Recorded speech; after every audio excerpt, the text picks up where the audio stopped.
Почему вы гаражи не убрали? Почему вон ту будку не убрали?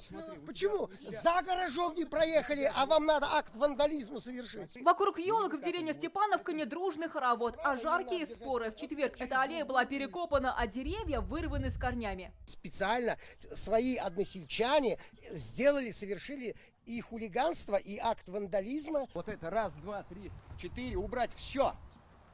Там пусть сажает через 15 сантиметров от елочки. Я не против, не против. Елки скопали и убрали, признается сосед Юрий Аверьянов. Это они первыми написали заявление в полицию. Насаждение им перегородили проезд для трактора, а в сельсовете спор разрешили не в пользу хвойных. Решение вышло, и все, мы пересадили эти елочки. На основании этого решения, до решения у меня на руках не было, я ничего не делал.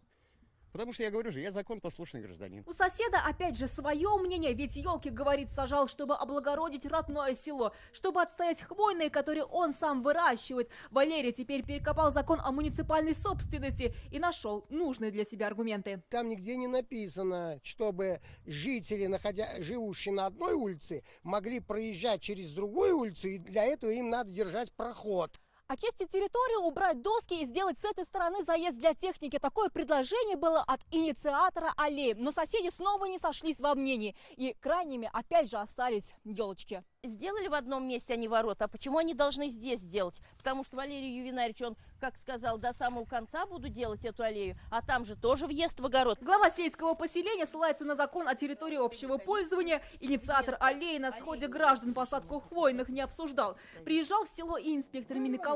Он тут развел руками. Его нету, значит, экологической части медали. Здесь объект общего пользования, на объекте общего пользования.